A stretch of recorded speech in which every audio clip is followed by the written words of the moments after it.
François Bayrou a annoncé, lundi, la composition de son gouvernement. Une équipe de 35 membres, composée de 4 ministres d'État, 10 ministres de plein exercice et 21 ministres auprès d'autres ministres. Le Premier ministre dispose dans les faits d'une prédominance politique, comme le rappelle le site Vie publique. Mais, si la Constitution dispose qu'il dirige l'action du gouvernement, il n'en est pas pour autant le supérieur hiérarchique. Il n'a donc, officiellement, pas de pouvoir de contrainte. La Constitution impose uniquement la présence d'un Premier ministre et d'un garde des Sceaux au sein d'un gouvernement. Le périmètre d'action de chaque membre relève d'un décret d'attribution. Dans celui signé lundi, François Bayrou est également chargé de la planification écologique et énergétique.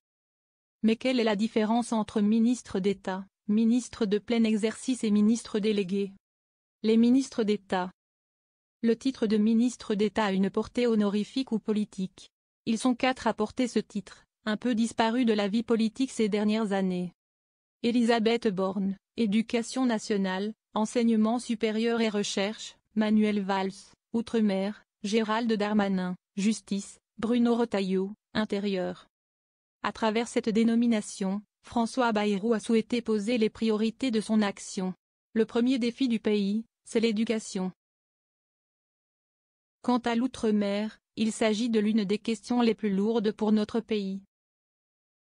Les ministres, ou ministres de plein exercice.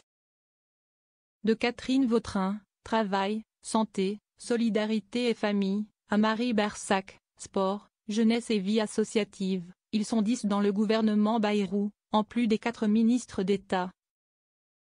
À la tête d'un département ministériel. Dans sa volonté de resserrer le gouvernement, le maire de Pau leur a confié des portefeuilles élargis. Pour mener leur mission, ces 10 ministres, mais aussi les ministres d'État et le Premier ministre, sont épaulés par 21 ministres qui agiront sous leur responsabilité. Les ministres délégués. 13 d'entre eux se sont vus attribuer le qualificatif de délégué, mais l'action de ces 21 ministres est sensiblement la même. Ils ont pour rôle de prendre en charge certaines attributions de leurs ministres de tutelle. Marc Ferracci est ainsi chargé de l'industrie et de l'énergie, auprès d'Éric Lombard, économie, finances, souveraineté industrielle et numérique. Autre exemple, Patricia Miral est ministre déléguée chargée de la mémoire et des anciens combattants auprès de Sébastien Lecornu, armée. Bien que sous tutelle, ce ne sont pas des sous-ministres.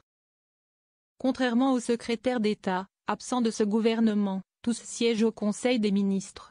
Ils disposent du même salaire mensuel que les ministres d'État ou de plein exercice. Soit 10 692 € bruts, contre 16 039 € pour le Premier ministre et le Président de la République.